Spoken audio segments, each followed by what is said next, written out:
I'm your host, Dawn Taylor, and today we are going to talk to Max. Max is a personal trainer. He is a dad to a dog. He's like, Dad, wait a I was second, like, what? He is 2.5 years alcohol free. He's had a few lapses with some cannabis, but he's working on that. We are going to dive into life. We are going to dive into where this all started, where this all came from, and really dig into this topic of the fact that alcohol does not discriminate based on your appearance or based on what is showing up on the outside, right? What's going on behind closed doors can be so different, but we're also going to go a little bit deeper on this into what is really going on behind the scenes. He is also a fitness coach that for over 13 years, he's owned his own company. He's a partner in a company and he does life coaching within that. So if you want to contact him like normal, you know that you need to go check out the show notes. We're going to have all of his contact information there and how you can get a hold of him. Also with any resources we're going to talk about in the show, but let's dive right in. Welcome to the show, Max. thank you so much for having me, Dawn. I'm excited. It's been a while since I've been on a podcast. I was so excited when you were recommended to me because I know this is a topic that people want to talk about. I don't know anyone who does not have someone in their life who is an addict or who was an addict or has dealt with addiction or they are themselves. And I think there's such negative light attached to it, but also just such a lack of understanding and knowing around the whole topic. So let's dive in. I know I said we're going to just dive right into this. So let's start with what happened to even guide you to have an addiction? Let's start there.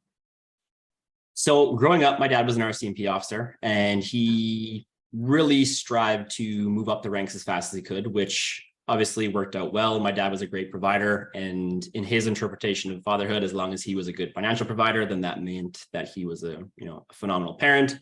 So by no means is there any sort of blame or anything along the lines towards my parents, but the moves and the instability and the things that came with transferring across province to province all across Canada, I think I moved 7 times before I was 12, was a lot. Yeah, it's definitely festered into a lot of trust issues and things like that, just because of the fact that I basically had no choice as a kid. If I wanted to stay somewhere, it didn't really matter. We were up and moving and I really had no say in the matter. Yeah. So there was an aspect of that was definitely underlying when I first started using cannabis. And a large part of it was kind of also I can swear, right, Dawn? Oh, 100%. Perfect. Quick disclosure on that. I do use the word fuck a lot. I'm very okay with that word in this podcast is rated R. So anyone listening, if you're really going to struggle with that word, it's just a word. Keep listening because you need this information. And you know what? I do like to disclose that too. And I've softened up my views on this in the last couple of years because I understand that, again, if your only interpretation of the word fuck was from, your parent, caregiver, loved one was super angry, maybe that meant something bad was going to happen, then I can understand why people think that the word fuck is such a bad word. To me, it's just it's just a filler word. So if it comes out, I'm not going to apologize, but I do like to give that forewarning just because I've had people misconstrue my messages like, wow, he's very angry. Why is he so agitated? And it's really not that. It's just simply that it's a word that comes out on a very frequent basis. And if I'm passionate about what I'm talking about, it's going to come out more. So full disclosure, we'll get that one out of the way. But as mentioned, with my original usage of cannabis, it was definitely a fuck you towards my dad because of the fact that my dad started with the RCMP at such a young age. He had a very skewed perception of, to a certain degree, life, because it was this is how I did it and this is how you're going to do it and this is how we do it. And there was a part of me that very much from a resentful standpoint was kind of like, well, fuck you. I'm going to smoke weed and I'm going to prove to you that I can be successful and I can be this and I can be that, just in spite of him. Yeah. So that definitely stemmed that. Obviously, it escalated quite quickly into full-on cannabis and alcohol addiction. So kind of bit me in the ass a little bit, you could say. It does that. Yeah. So dad was kind of right in certain ways, but... Yeah, we won't tell him that. We won't tell him that he was right in that. So let's dive into that for a second and just backtrack a minute. So because I know someone is listening who's like, hey, wait a sec, I've moved my kids a million times. I don't think it's always that it's moving kids a million times is the problem. It's the structure and the certainty that a lot of kids especially actually need. And they all function very different with it. It's understanding that and then figuring out how to get them some support in that. But you had mentioned that you struggled with like the trust as well. And so where did that come from? So there was two moves specifically, one of which when we moved to Ottawa, we were supposed to be in Ottawa for good. And this was after our fifth move. And fast forward a few years, there was some issues within my parents' relationship. There was some infidelity, and we up and moved from Ottawa to Edmonton as sort of a preventative measure or like I guess sort of like an ultimatum. Yeah. So that was a huge component because that was the first time that we moved somewhere, and it was like, okay, we're buying a nice house, like make good friends, we're going to be here for good. And then to have that totally taken up from under you. Yeah. Between that and then, other things in childhood, it definitely created a lot of distrust within anyone who was above me. And I definitely do have a sort of like a seniority complex in that sense too. Like there's a reason I am my own boss and have been for over a decade, because I do not do well with, I guess, authoritative measures when people try to tell me what to do and how to do it. Which is probably something that could be addressed on my end to some degree, but that definitely played a huge role in it. And then in terms of the trust, in terms of the trust side of things, so this is kind of a fucked up situation where my parents don't actually know that my dad had affairs. And this is like 20 years ago. And so just in terms of my own relationships, friendships, business relationships, partnerships, things like that, I've just always struggled with trust because of the fact that I've seen what it does to families, what it does to me, what it did to me, I should say, as a whole. And growing up in an environment that doesn't necessarily know how to communicate or express the quote unquote negative emotions or the big emotions, we can call them. And then also creating and setting boundaries. I was never actually modeled how to do any of that.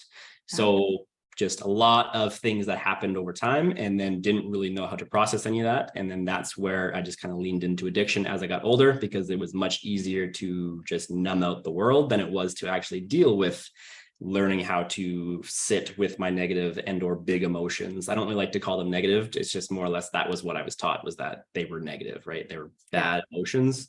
They're big emotions. And let's pause on that for a second. Sorry for interrupting. It's how true is that though, that we've been taught that and it's not positive or negative, good or bad, right? But it's like all of your negative, big emotions, that's bad. Right? Like we've been so taught that. Was part of that though, even in your childhood and how you were raised and all that, the fact that everything was very black and white. Yeah, right or wrong. Very RCMP, almost kind of military-esque, like this is how you do it. Yeah. Really no other way around it. This is black or white. And life just simply is not black or white. Never. In any way, shape, or form. No, never has been. Especially nowadays, I think it's becoming more popularized, but just the discussion about people pleasing and how, again, as long as everyone around me is happy, then that's all that matters. And I was listening to one of your podcasts and you guys were talking about The Body Keeps the Score. And that was a really eye-opening book for me to read too. My mom actually has Crohn's, and being able to piece together some things from a timeline standpoint, it kind of scared me to the point where I was like, okay, there's some things that need to be addressed here that have clearly been underlying the surface for a long period of time. So that was a pretty eye-opening book, to be honest. I think everyone should read that book at some point in their life. It is. And we will put the link in the show notes for sure. So what age did the pot use start? So not until I was 18. So it was after I graduated. I had tried a few times when I was younger. I didn't really get stoned. So to be honest, I thought it was like, I think I was doing it wrong. Probably wasn't inhaling it, whatever it was, but I was just like, well, this is stupid. Like, I don't even see why people would do this. And then fast forward, I ended up having an injury with my hand. And one of my friends had bought a bong. So for anyone who has smoked cannabis before, if you've ever smoked a bong, it's pretty like intense way of doing it. And if you smoke a bong, you're probably going to get pretty high. So I did. And that was kind of the first time I was like, oh, wow, this is nice. I can just totally numb out pretty much everything on command. It was less detrimental than drinking at that period of time too, because of the fact that I could easily be a functioning stoner. I could smoke all evening long, go to work the next day, really had no issues. It wasn't the same as being hungover and things like that. And then down the road, that led into the combination of the two to be a functioning alcoholic at that point. So I could drink less, smoke more, and then still be able to function the next day. So how long did that go on for before you realized it was a problem? About a decade, basically from 18 to 28. Wow. Yeah. Yeah. And it got progressively worse. There was periods of time, 3 to 6 month windows where it wasn't as excessive. Predominantly in the drinking, I smoked pretty much, I bet you over a 10-year span, I probably didn't smoke for 50 to 60 days of that entire 10 years. Wow. Yeah. And the only reason why was basically I was on vacation and couldn't find it. Yeah. Which is crazy. So were the people around you knowing there was a problem? Or was there just an avoidance of, well, okay, so multiple parts of this, right? Is an avoidance because they don't want to deal with it, but also because there's such a social acceptable level of being stoned and drinking these days that were they even realizing it was such an issue? Yeah, I mean, that definitely fed into it, I would say. I mean, it very much so too, who you surround yourself with, always is going to end up really dictating how you actually, what the choices that you do and don't make on a regular basis. So if everyone around you is smoking, you don't want to be the odd one out, because that is one thing, is when you do cut alcohol out at the age of 28 or 30, whatever age you decide to do that at, you do become ostracized in our society, unfortunately. It is slowly beginning to change, but that was definitely a huge component of it. And especially from the ages of 18 to 28, like, you're almost a weirdo if you don't drink and smoke, right? Like, it's almost more of the question of like, what's that weirdo? Like, why don't you drink? Like, that's weird, right? Like, I still get that today at the age of 33, after 2.5 years of not drinking. You still get people like, why don't you drink? Which is sad, but I get it all the time. I personally, I did not ever smoke or drink, but that was due to control issues, right? Where you wanted to take control, so you did that. I was the polar opposite, where having dealt with sexual abuse and all kinds of trauma in my own childhood, I was like, nobody will ever take control over me. And that's even a substance. Yeah. Right. So even to this day, it's hilarious. I have like my 1 cup of coffee in the morning, and I will all of a sudden randomly decide I'm not having coffee for a week just to prove that I'm not addicted to it. Do you know what I mean? Like, there's still that, like, nothing will control me in that way. It's quite funny to me. But so I never did all through high school. And I 100% struggled with friends, partially for that reason, and didn't get invited to things and didn't get taken out to things. And yeah, I mean, as an adult, I'm talking like in my 30s and 40s, have been bullied by relatives for not drinking at events. Yeah, it's crazy. I'm personally like bullied. And I'm just like, what? Yeah, I'm personally not a huge fan of Christmas and or big holidays like that, because essentially it's just a big drunk fest. And again, being the odd one out of the family that doesn't drink, it's not the most enjoyable time, to be totally honest.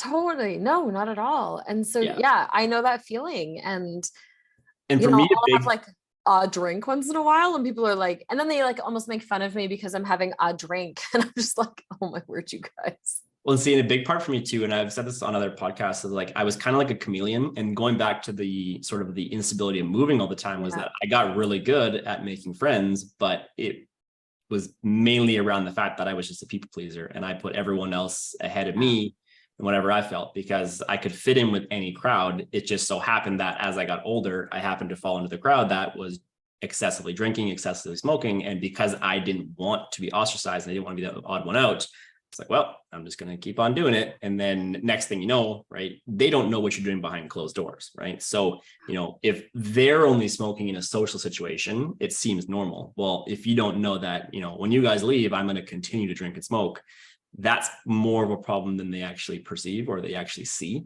Yeah. So that was a big part of it. I would say the worst age of my drinking was 25, and that was because I had just moved out from a friend's house.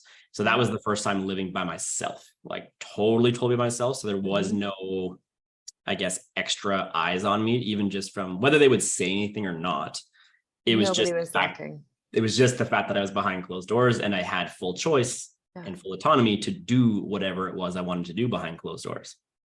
So on the outside looking in, what would I have seen? Had I met you, so you've been 2.5 years sober. Had I met you, say 5 years ago, what would I have seen?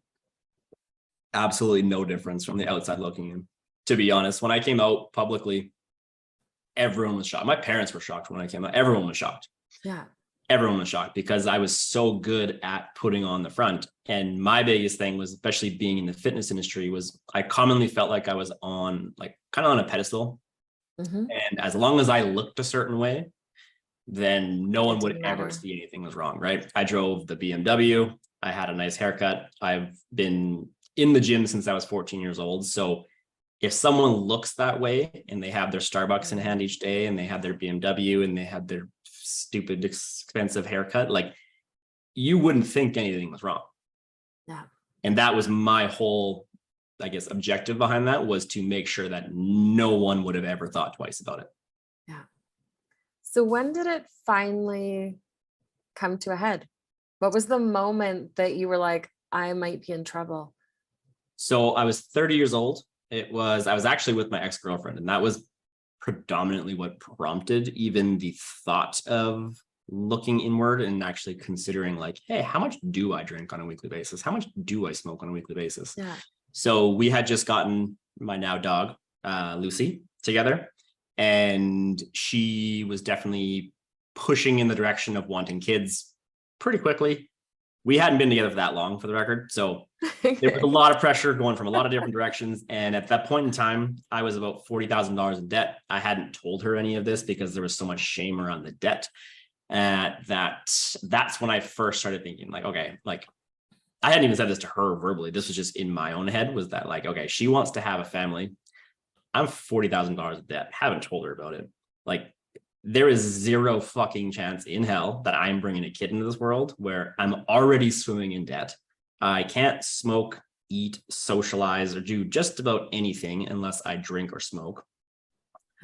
Like, thankfully, I had some sort of subconscious awareness of, like, no, like, fucking pump the brakes. You do not need to bring a kid in this world, because this is just exacerbate all of the issues that you're currently not dealing with.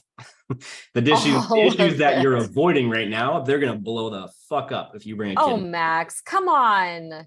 Yeah. That would have been the best thing for you to do. Insert sarcasm here. Yeah. So thankfully, whatever, I don't know, again, subconscious part of me that just had the awareness to know, because I mean, a lot of people get themselves in situations that, oh, let's just have a kid and it'll get better. Like, no, it fucking won't. Like, let's just get married and it'll get better. No, it fucking won't. Like, whatever issues that you're avoiding right now are not just going to dissipate and go away. They're going to amplify by adding more problems. No, worse and worse and worse and worse. And then if you do have children, you're not going to have the energy and or capacity to actually deal with your own shit, which I think is a very commonly overlooked thing before having children, in my personal opinion, which will probably piss some people off, but that's okay. This is the words I used. In my humble yet correct opinion. Feel free to use that. Yeah, exactly. My opinion's my opinion. You can hate me all you want. I've pissed off more than enough people in the last 2.5 years. It's okay. It's okay. No, I don't think much different on that, and I get in trouble with that too. Yeah. Yeah, fix your shit before you pass it on to everyone else in your world. I know there can't be an actual test for it, but there should be one. Okay, you and my husband should talk about that. Okay, quick side note. His line is always that everyone should be fixed upon birth, and you should have to actually just go to a doctor's office to, like, sign a piece of paper saying you're ready to have a kid. Even if there's no test, even if there's no, like, no one's going to stop you, you actually have to, like, book an appointment and go. So it just, like, pauses you in the moment to be like, is this actually what we want? Yeah. And that's always been his thing, and everyone gets mad at him for it. He's like, he's standing by it. I'd have to say I agree with your husband. Yeah. You just reminded me of him. That's awesome. So you realize that this is a no-go. So what shifted there? Because I Yeah, mean, so you are not, I'm guessing, currently with that girlfriend and you don't have kids, or else you just haven't told me. no. So yeah, and also I do have ADHD. So if I ever go on a tangent and then forget to come back, just I bring me I'll, back in and I'll I'll be do the good to same. go. It's okay. So yeah, so that's what prompted that. And so this was April of 2020. So we had just basically gone into lockdown Oh five, gosh. 5.5 weeks prior kind of thing. Yep. So we had just shut down our previous location for the first time with the first lockdown. And this is like in that first 6 weeks of COVID, where like no one had a fucking clue what was going on. Like Nobody knew. everything was changing so fast. Like I still remember when the NBA, the NHL, everything like that closed down, where it was like, oh shit, this is serious. Like this is a pretty big deal. Right. And then again, fast forward, and it just was COVID. But so at the time, I'd been wanting to transition my business to somewhat online at that point in time. Mhm. And when COVID hit, it was actually a really good time to do so, because it was like, well, You didn't have a gym's choice. closed. I'm making my $2,000 a month here on Serb, which is not really taking me too far here, especially when I'm $40,000 secretly in debt. So Yeah. now is the time. So I actually hired a coach at that point in time for business coaching, because I just had zero idea how to actually get myself online from a position of business. I already had an Instagram and a following and things like that. Yeah.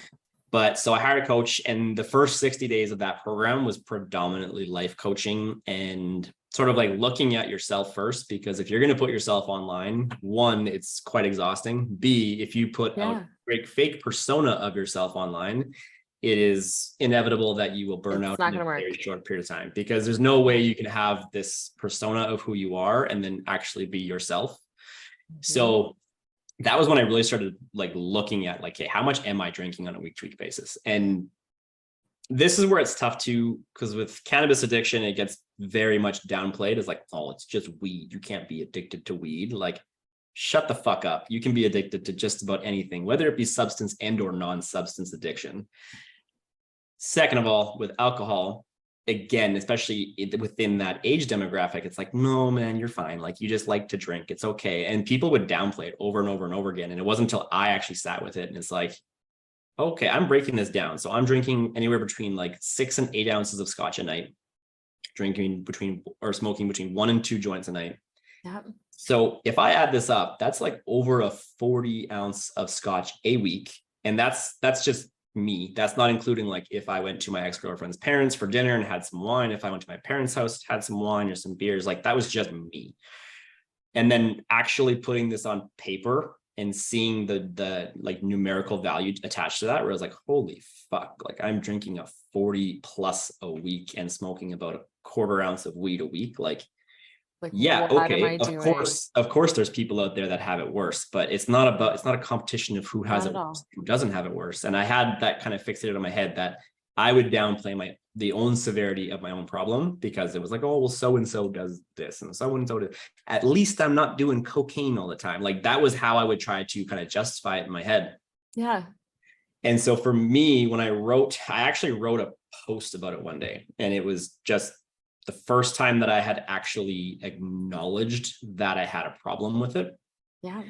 And I hadn't posted it publicly. I was still with my ex at the time. And quick story on that was that I wrote this post when she was at work, and she got home that day and I showed it to her.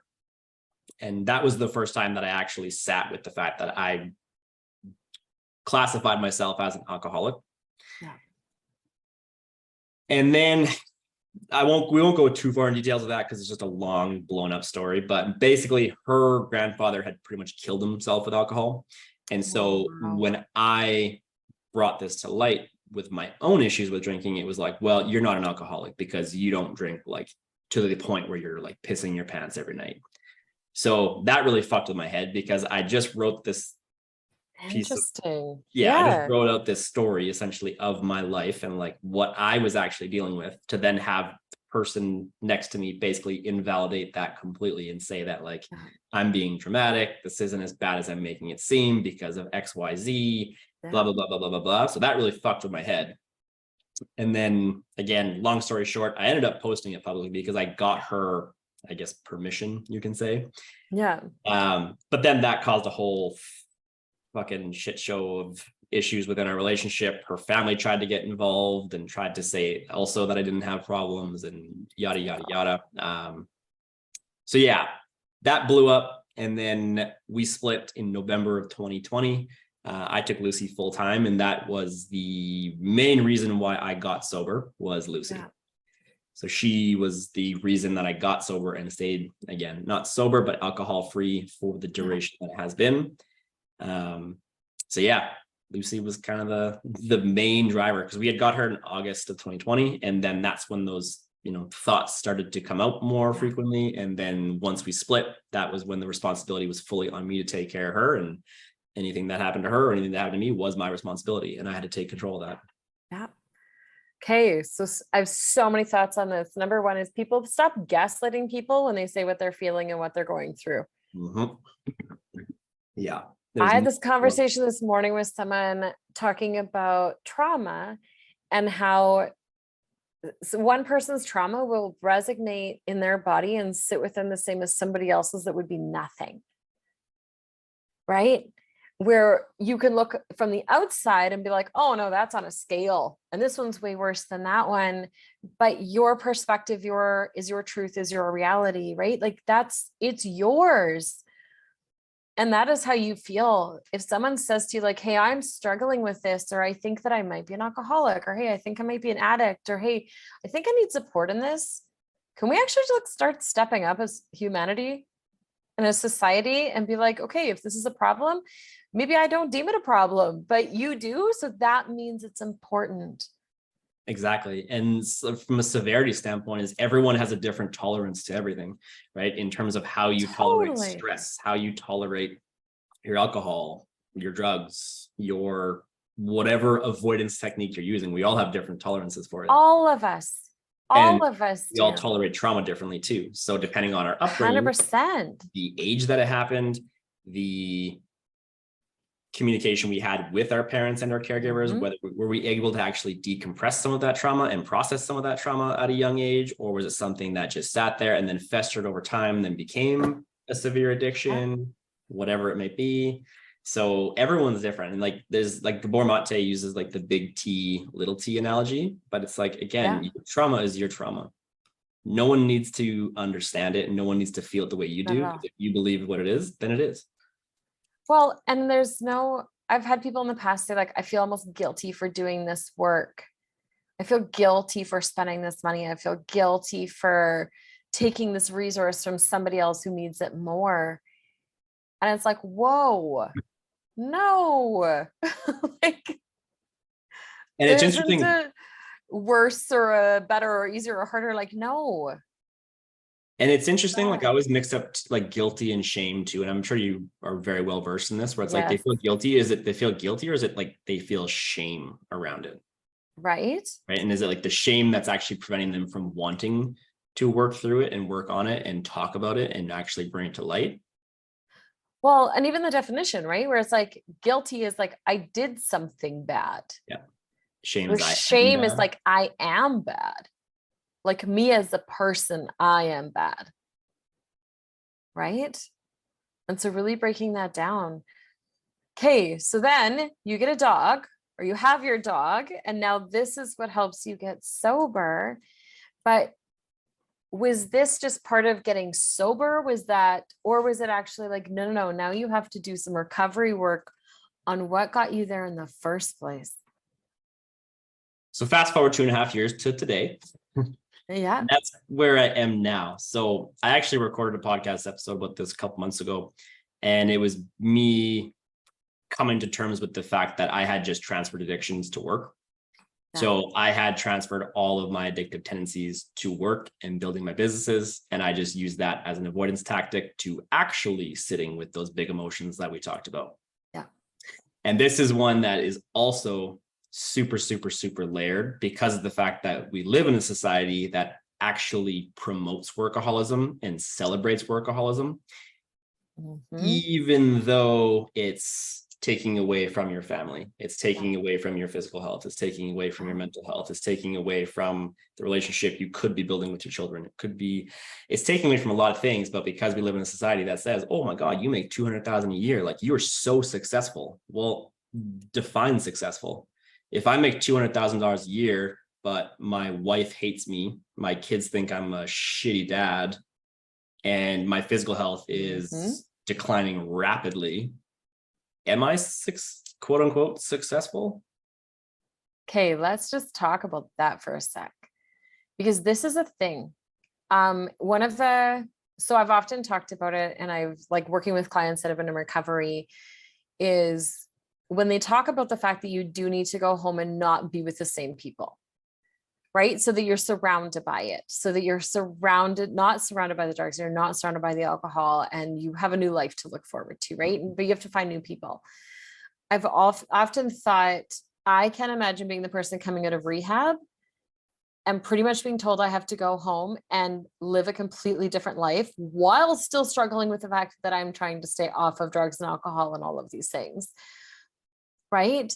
But anytime I've worked with somebody who's addicted to food, addicted to work, addicted to shopping, addicted to these things, it is so hard because these are things that are required of us on a daily basis. Right. You can't actually get through life without eating. You can't totally get through life without ever having a job and working. Right. So then we transfer addictions to something that is actually just socially acceptable. Yeah. It can be just as damaging. I know. And it's such an interesting conversation of like healthy addiction versus addiction, or, unhealthy versus healthy addiction. And a common one you'll see is exercise, right? Where people, all the time from drug and or alcohol use into exercise. And all of a sudden you develop orthorexia where, any food that's not quote unquote healthy food is then now deemed as bad food. And if you don't exercise 7 days a week, then, all these bad things are going to happen, where it's like, again, you're just transferring the addiction. So I'm not going to say that, of course, exercise addiction as a whole is definitely better for you than slamming a bottle of Jack Daniels every night, for sure. I'm not going to deny that. Yeah. However, it still goes to show that there's underlying either emotional scars, trauma, insecurities, self-worth issues that have not been addressed because you're just, again, switching to exercise, which is a super common one. I always kind of like crazy. People who like run like Ironman and triathlons, where I'm like, what are you running from? Like literally and figuratively, what are you running from? Yeah. No one fucking wants to run that much who hasn't had some unresolved shit. I love that, because I think it all the time and just don't say it. Like, oh, you want to fucking swim 20 miles a week and run 100 and bike 200? Like, why? What are you running from that is making you want to do that? Now, I know there's definitely, I was dating a girl who ran Ironman, and a lot of it was sort of reclaiming herself and reclaiming her power. She was actually a psychologist. So like, again, very well-versed, and also, has done a lot of her own inner work as well. So that was when she had done it. But I would argue that she's a pretty small percentage of people who are actively running and training for Ironman and marathons and things that are extreme to that nature. Yeah. No, I can see that. So how did you overcome? So we're going to backtrack 2.5 years. Mm-hmm. How did you overcome the addiction? And did you have any support in doing that?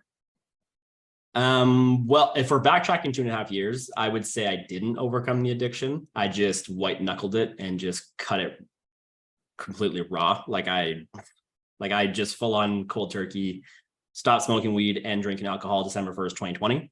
Yeah. And like I said, just completely white knuckled it, which worked for a period of time, but it didn't really work. Again, it worked for the period of time that I was able to white knuckle it. But the thing is, you can't white knuckle sobriety for that long.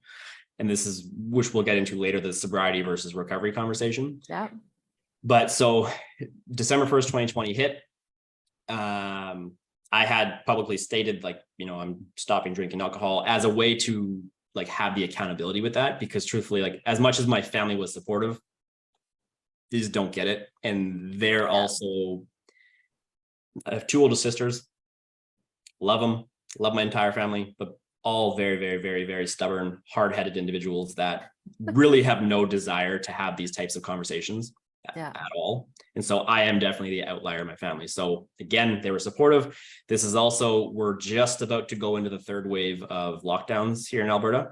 Yeah. So really any support that I did have was predominantly online because of the fact that like I was secluded, which for that period of time actually worked out well, truthfully, because of the fact that everything was shut down. Like, even if I wanted to go to a restaurant and drink or a bar and drink and whatever, everything was closed. So I couldn't. So for that period of time, it actually worked out well. We went, I think it was December 13th that we went into the lockdown for the third time. And one of the things that I did as a way to not only have a layer of accountability, but to also start growing my online audience, to start coaching more people online, was that I said that I was going to do the house that I was living at the time. I was living with some friends shortly after my breakup, and they actually had like a little basement gym. And so what I did was I went live every single morning at 9 a.m. for, I think it was like 2.5 months straight, because it was like, if I don't show up at 9 a.m. tomorrow, probably because I'm hungover. Probably for a reason.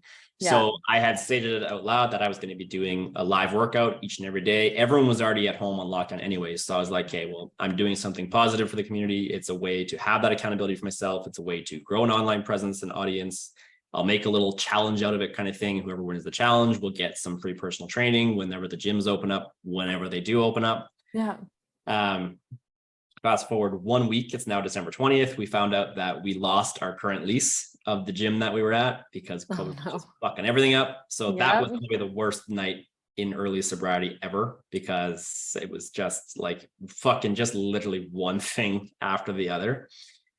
In hindsight, it all worked out very well because it gave me enough time to actually establish an online presence. Yeah. But basically from December 1st, 2020 to about February 2021, it was pretty much just white knuckle it. I worked out excessively, definitely transferred to exercise.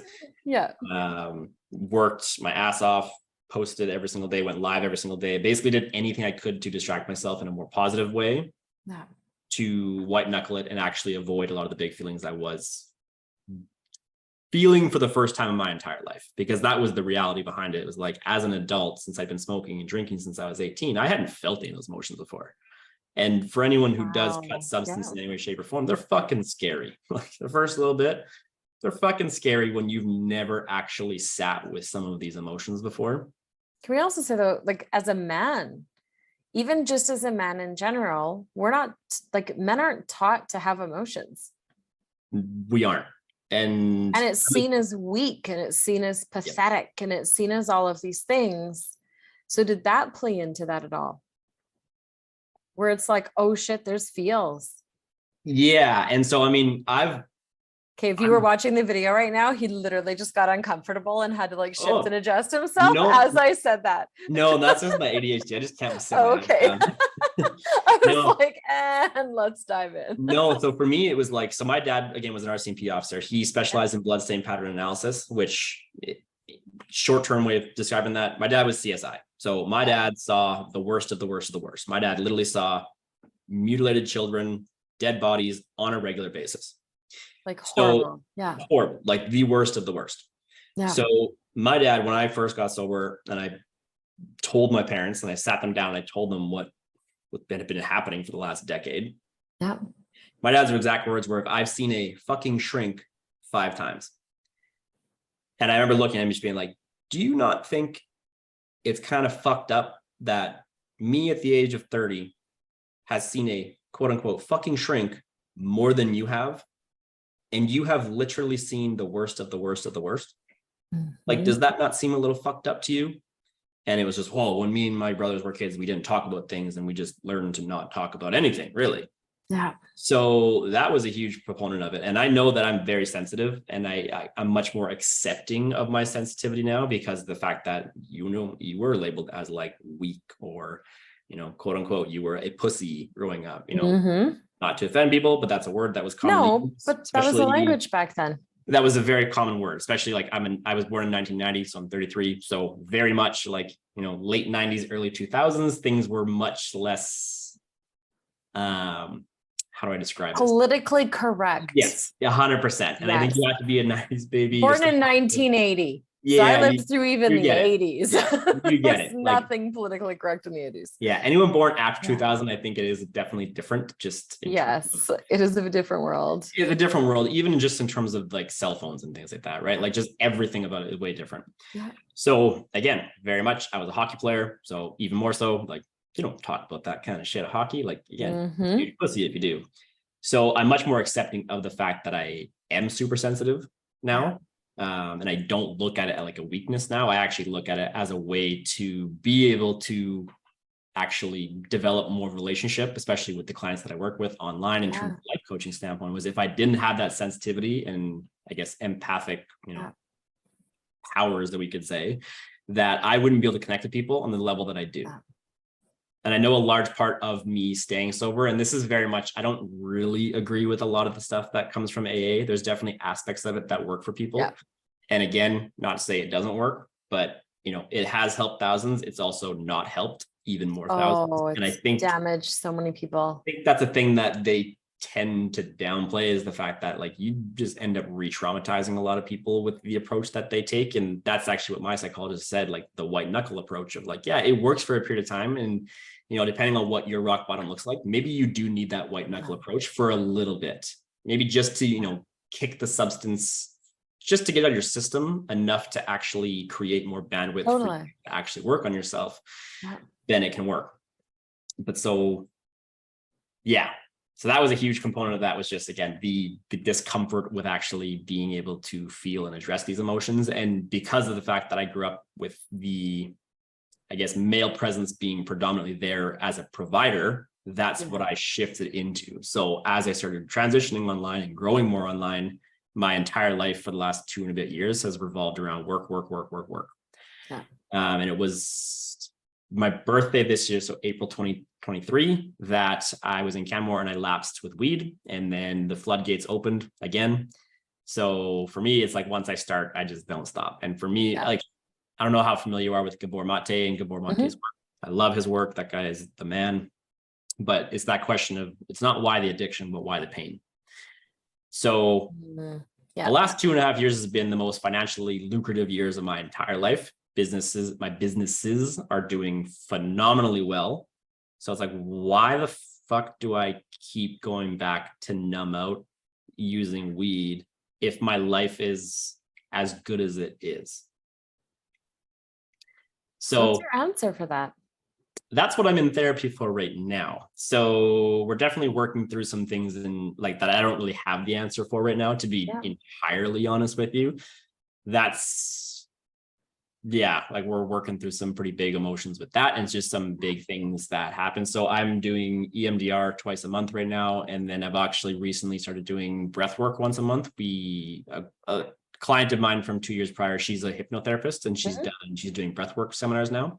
So she's been coming to my gym once a month and doing breathwork seminars. So between the somatic central nervous system work that is being kind of brought up with the breathwork, combining that with the EMDR, it's been a fucking heavy 2 months, to say the least. You kind of say I'm like balls deep in the actual work of it right now, healing right now. So like, truthfully, there's a lot of things that even, the realization that I had just like, it's funny because I've talked about sobriety versus recovery on podcasts before, but never realized that hypocritically I was doing the same thing, but I was using work as my outlet. Right. And then once I slipped with weed again, it was like, look, obviously if things are going as well as they are financially, I'm the happiest I've ever been and the most stable I've ever been. Why do I keep going back to my drug of choice, which is cannabis? So talk to me about this recovery versus sobriety. So that people fully understand it. So I guess, so when you look at sobriety in my opinion is just the fact that you don't use substance. So you don't drink, you don't smoke, you don't use in any way, shape, or form. That doesn't mean you're, healed or you are actually taking care of your shit, because I learned this by doing a little bit of AA. And then actually a lot of it was seeing it in Facebook groups. So quickly going back to early sobriety with COVID was Mhm. like, I was joining Facebook groups because there was a lot of Facebook groups that were predominantly about like addiction recovery, alcoholism, blah, blah, blah, blah. And seeing the toxicity in some of those groups was like extremely eye-opening, to the point where it was like, introduce yourself to the group, blah, blah, blah, blah, blah. I remember like literally having people be like, smoked weed for fucking 10 years. Like, okay, like I did heroin for 13 years. And it's like, okay, like just like Congratulations. like I didn't realize this was a competition of like Yeah. who had the more severe addiction and not. And that was early on. I was like, that's fucked up. Like, what a just weird way. And that was the sort of distinction between like sobriety versus recovery. Whereas sobriety, okay, you don't use substance, but that doesn't mean that you've actually done any sort of work on yourself. Oh, you're sober, but you still cheat on your wife? Interesting. You're sober, but you still neglect your children? Interesting. You're sober, but you still neglect your physical health? Interesting. You're sober, but you still, you closet binge eat every day, multiple times a week, whatever it may be. It's like, okay, so you're sober from substance.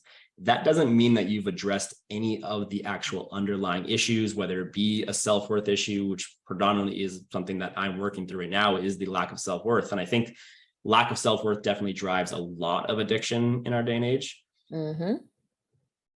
But so the distinction is, for me, my interpretation of recovery is where you're actively taking the steps to be an active participant in your recovery. So whether that be through CBT therapy, talk therapy, EMDR, hypno, like whatever is going to float your boat. If you want to go do Reiki, you want to go do energy healing, you want to go do a little bit of this, a little bit of that, I don't give a fuck. As long as you're doing something that aligns with you, that is going to actually get you to the root cause of why you have this pain in the first place. Yeah. That, in my opinion, and again, that's just my opinion, so take it or leave it, but in my opinion, that's when someone is actually in recovery, is when they are taking the action steps to be and stay sober. I've always looked at it as the recovery, like recovery is you're actually working to recover from what caused it in the first place. Yeah. Right. At like a very basic standpoint. So can I ask, where are you at in your sobriety right now? So I am 3 weeks sober right now. Nice. Yeah, 3 weeks sober, like officially sober for 3 weeks. Yeah. So, I mean, I feel better now. 2 weeks ago, it sucks because when you cut weed, especially, one of the biggest things is like you don't sleep. So you definitely go through a pretty bad wave of insomnia. Your appetite goes to shit, especially if you start, this is an interesting discussion too, is like weed addiction. When people try to downplay it, it's like, oh, no, I'm not addicted. I'm not addicted. It's just weed. And it's like, okay, how much of your daily food intake is when you're stoned? Oh, interesting. Interesting. I actually eat about 95% of my daily food intake, if not more, when I'm stoned. Yeah. It's like, okay, so let's unravel this a little bit more. You may think weed's not an addiction, but if you can't eat food without weed, like now it's that combination of like, there is the weed addiction. There's also the underlying disordered eating and or eating disorder as a whole that hasn't been addressed. Yeah. Right. And one thing I talk about is like reverse engineering addiction. So when people try to downplay, oh, I'm not addicted to weed. Can you go a week without it? Can you sleep without it? Can you eat without it? Can you socialize without it?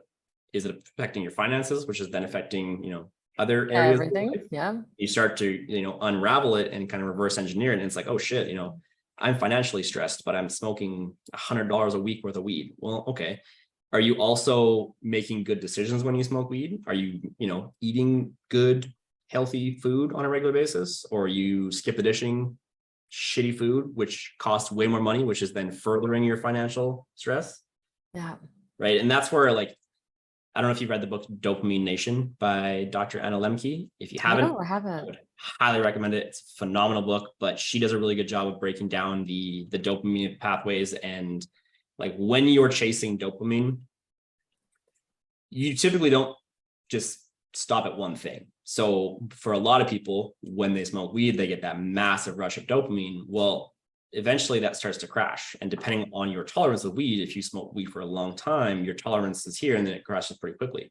So, okay, what are we going to get that back up? You're either going to smoke more weed or you're going to mix in some alcohol. You're going to mix in some porn. You're going to mix in a whole bunch of TikTok. Or you're going to shop or you're going to do something to get that dopamine hit. You're going to gamble, you're going to online gamble, you're going to online shop, you're going to do pretty much anything you can to get as much dopamine in your system as possible. And what's really interesting is she uses an analogy of like a seesaw. So if you spend, let's say, the hours of 5 p.m. to the time you go to bed in this massive dopamine, overdrive, when you wake up, you don't wake up at homeostasis. You wake up in a dopamine deficient state. For anyone who's not familiar with dopamine, it's one of the neurotransmitters that provides motivation. It gives us drive. It gives us incentive to do things and accomplish things. Well, this is where addiction is such a bitch, because a lot of the times, and I'm sure someone will resonate with this, when you're in addiction, there's very often that when you're high or drunk, whatever it is, you have these thoughts of like, I don't want to do this anymore. I hate this. I just want to be, I hate that I do this. I hate doing it in general. That's when dopamine's high. When dopamine's low, so when you wake up first thing in the morning, you're in a dopamine deficient state. So your drive, your motivation, your desire to do pretty much fucking anything positive for yourself that day is starting way behind the 8 ball. Yeah. So that's where, do you think if you're starting in this dopamine deficient state, do you think you're going to have the, I guess, like awareness or the capability to make good choices that day? Well, you've also fried out the coping mechanism portions of your brain with the drugs and alcohol. Exactly. So now you got to start chasing real dopamine, and right? real dopamine is not nearly as satisfying. Not as fun. Yeah, it's like exogenous dopamine, if you can look at it, right? Like there is definitely ways like cold showers, a hard workout, like anything like that does promote that. But at the same time, if that's not part of your day-to-day life right now, who the fuck wants to hop on a cold shower first thing in the morning? Like truthfully, it sucks. It sucks for a reason, because there is that pain pleasure balance, which she also uses the same sort of seesaw analogy for. But it's super, super interesting when you start looking at things like that. And that's when people say like, oh, weed's not addiction or addictive. My phone's not addictive. And it's like, again, can you not use that substance and or non-substance addiction for a few days, for a week, for 2 weeks? Oh gosh, even an hour for some people. Like nowadays with social media, it's like, you see people freak, like they're in the Starbucks line and they literally can't wait 35 seconds for their coffee without looking at their phone, because they're so either A, addicted to their phone, or B, insecure in their own skin that, oh, God forbid I have a conversation with a human being beside me. I'll just put my face down and just look at my phone and pay attention to anyone around me. Yeah. That's a whole different other topic. The people are weird after COVID. People haven't recovered super hot. We'll put it that way. Yeah. Yeah, they haven't recovered at their finest.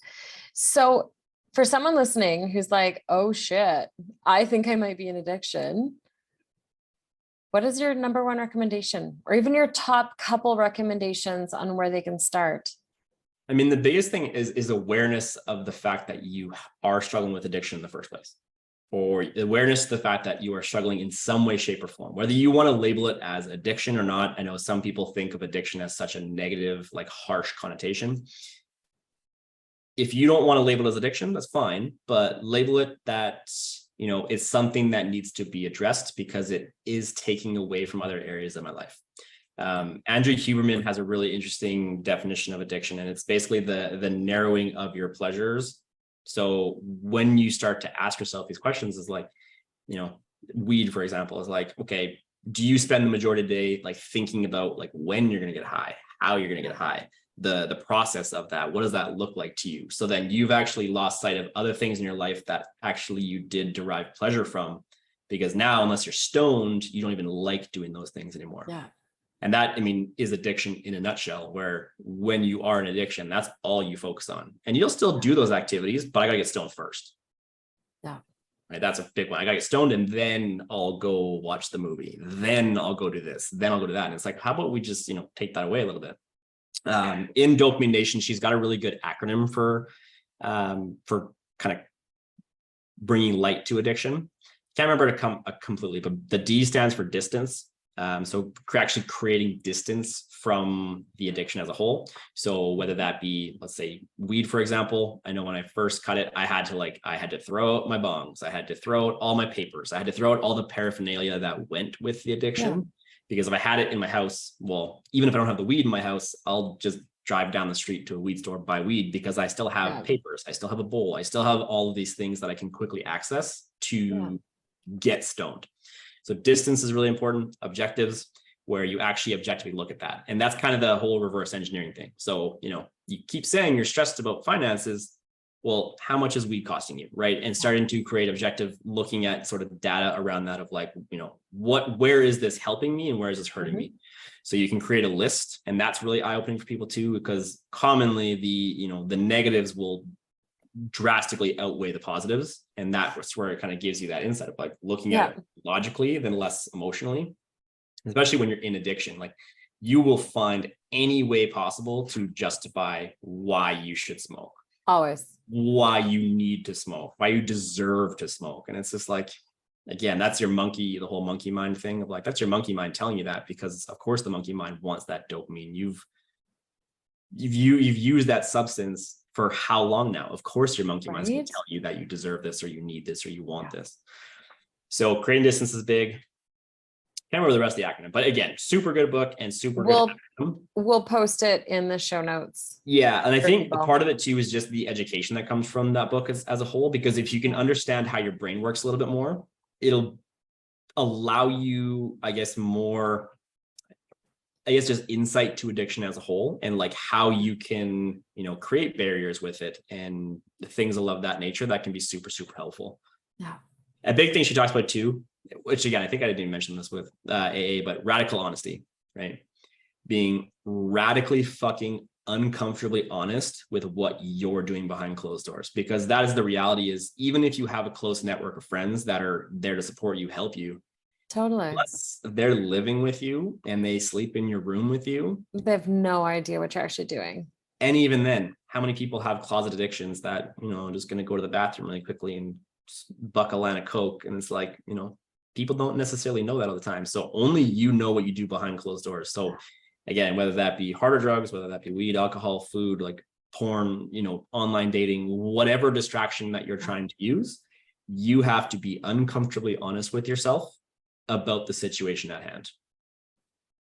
Well, then I'd say from there, if you need support, right, reach out. Yeah. Friends, family, like go to AA, go to rehab, talk to your medical doctors. The big thing is do the work. Being open-minded to various ways that can help you, right? And a lot of people, old generation has it, well, if you're going to get sober, you have to go to AA. No, you fucking don't. You could read books. You can just do online stuff. You can do anything to get sober. And that's the big thing too, is like, do whatever the fuck. That's why I use the example, like, you want to go to Reiki, you want to go to this, do whatever feels right for you. That's going to keep you on the track of recovery. Because it doesn't matter if, you know, well, my dad went to AA and it worked for him. Who cares? If it's not going to work for you because you don't align with the messaging in AA, find something and be open-minded to find things that's going to work for you. Well, I know for myself, like for other health stuff, I do a lot of IV therapy.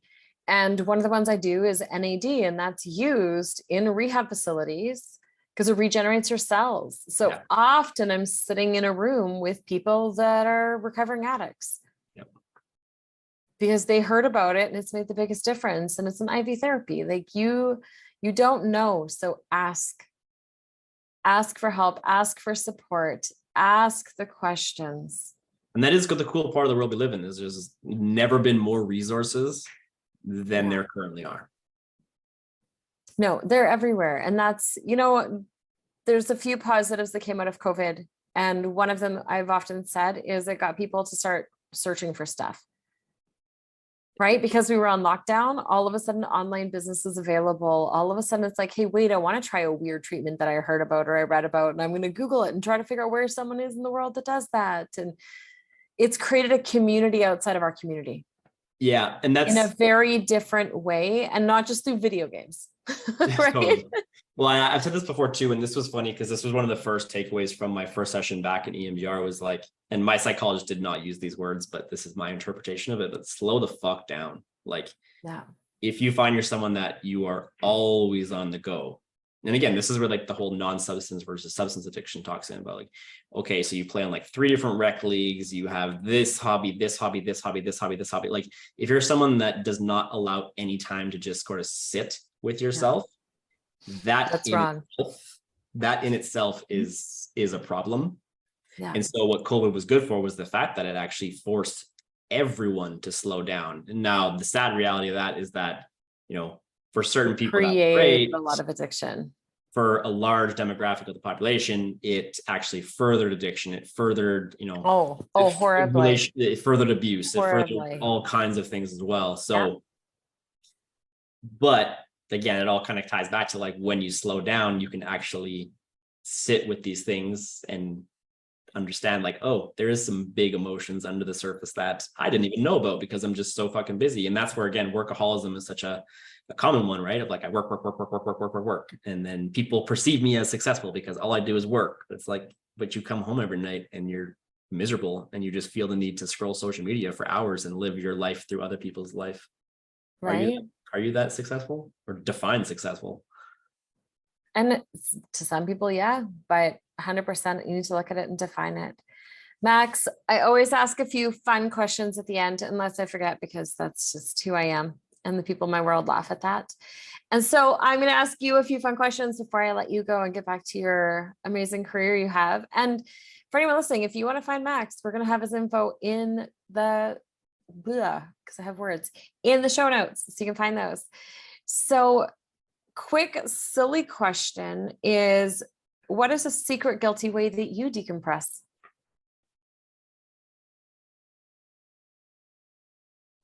Come on, it's Real Housewives. No, I'm just kidding. It might be. Hell's Kitchen is a terrible trash TV show that I actually, for some reason, I don't know why, but I love that show. Hell's Kitchen. That's one of yours, yeah. Just awful.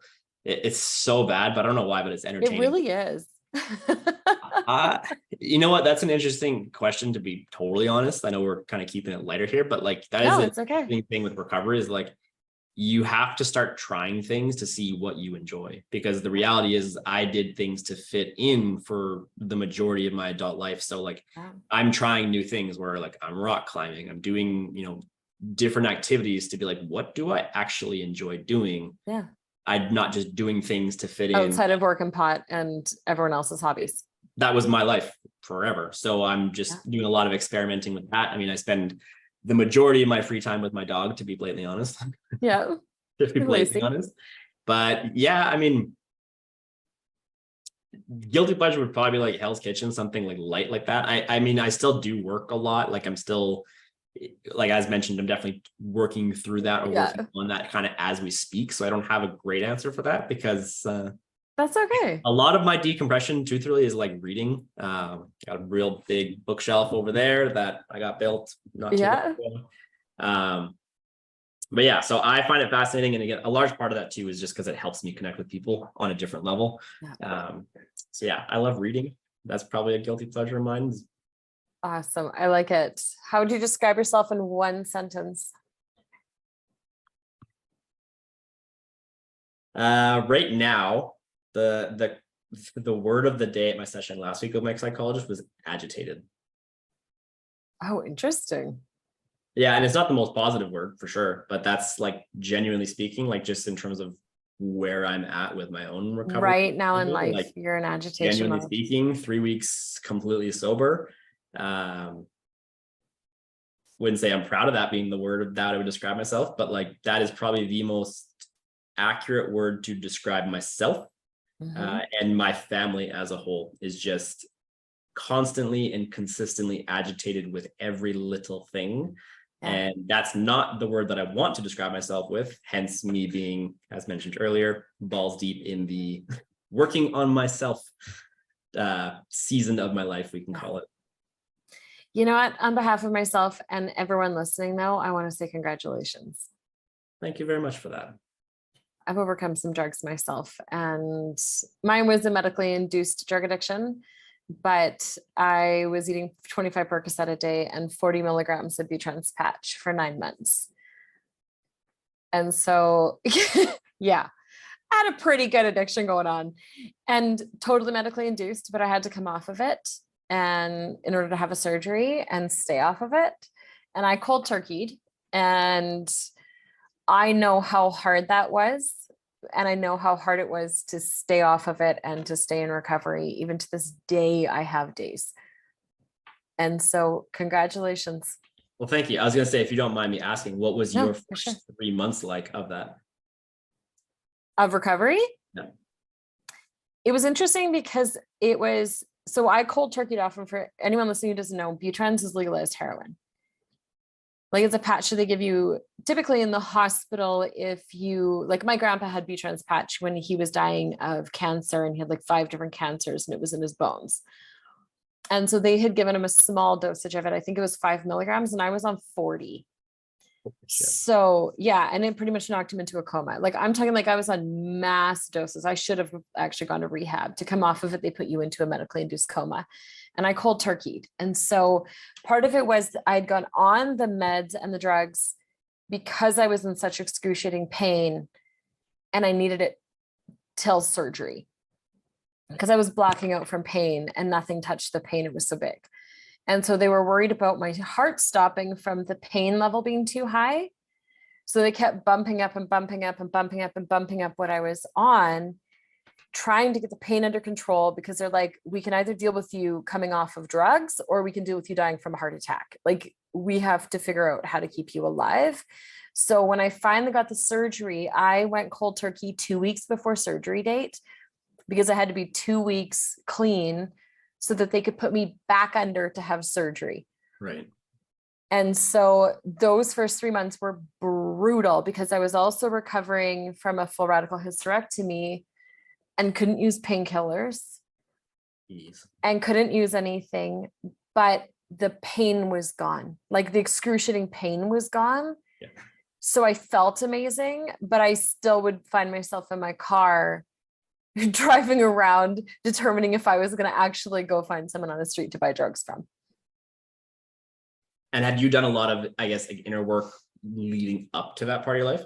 I had. So I had done a ton of work already at that point. And so it was interesting because it wasn't an emotional addiction. Yeah.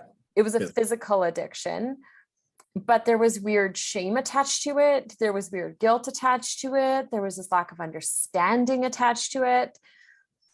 But also, like, what the hell is this feeling?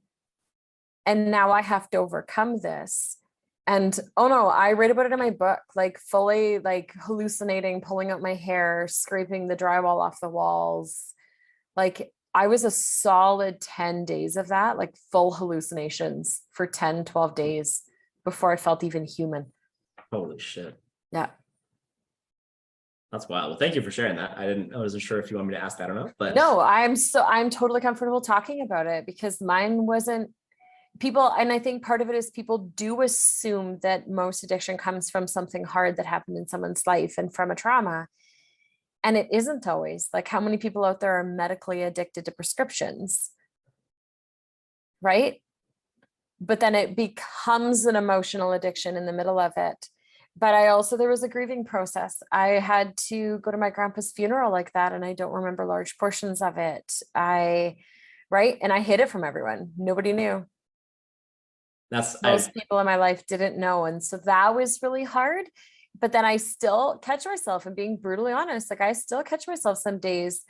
Like I was with someone a little while ago and they were taking T3s or Percocet or something for something. And I saw them shake one out of that bottle. And if every ounce of my body didn't just be like, yes, I want that.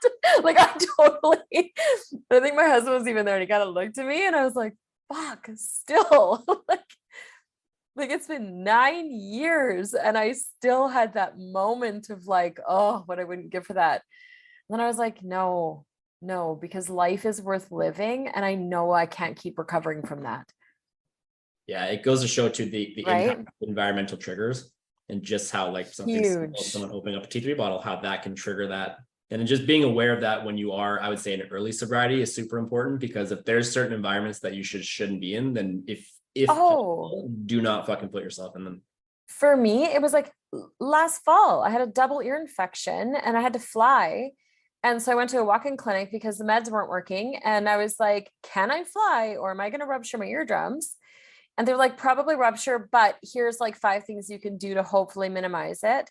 But you're going to be in excruciating pain. We'll give you some meds to take care of it. And he starts writing out a prescription for Oxy.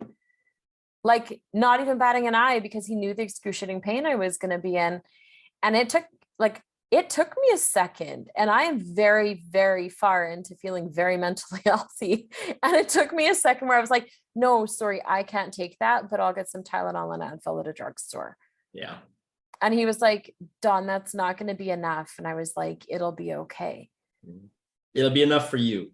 Right? Like it'll be enough for me. And I still probably won't even take that because meds scare me a little. Right.